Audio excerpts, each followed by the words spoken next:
Bonjour à toute l'équipe de la cuisine de Gladys. Ce matin, je vais vous présenter comment faire les beignets de maïs à la façon de grand-mère.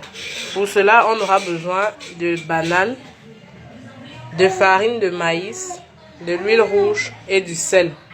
Bon, maintenant, il y a d'autres personnes qui ajoutent la farine de blé ou le sucre. Là, maintenant, ça dépend. Mais la recette originale, c'est celle que je vous montre ici.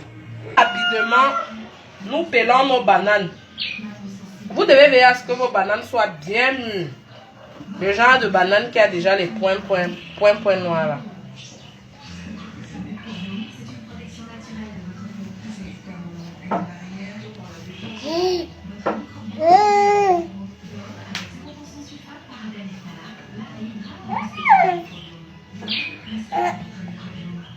Vous voyez comment on fait, non? Les beignets de maïs où on met les farines là, vraiment, c'est pas comme ça que les grands-mères faisaient les beignets de maïs au village, parce que la farine même ne courait pas trop les rues, la farine de blé.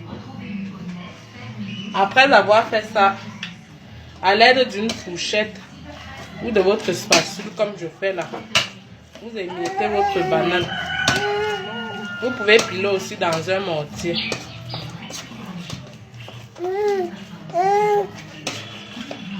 Vous voyez, vous émiettez jusqu'à ce que ça devienne la pâte. Progressivement, je vais ajouter ma farine de maïs comme ceci. Progressivement, je précise. On n'ajoute pas la farine de maïs à la con. Ça s'ajoute progressivement.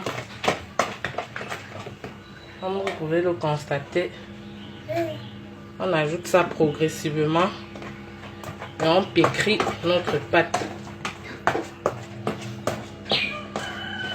Une fois que vous-même vous sentez que votre farine, une fois que vous-même vous commencez à sentir que la farine est homogène, on va ajouter une pincée de sel.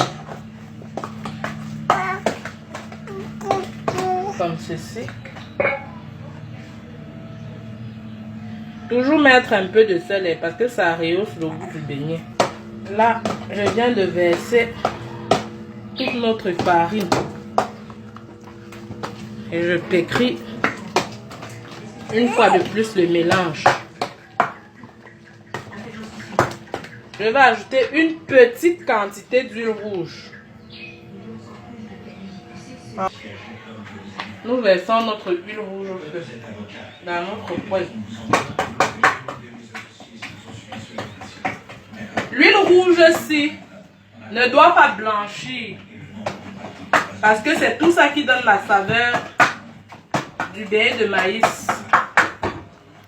Comme vous pouvez le constater, notre pâte est déjà prête. On n'ajoute pas de levure, pas de farine, rien. Ça, c'est la recette du beignet de maïs de grand-mère. Votre huile est déjà bien chaude, mais n'a pas blanchi. À l'aide d'une cuillère à soupe, vous allez faire frire vos beignets. Donc,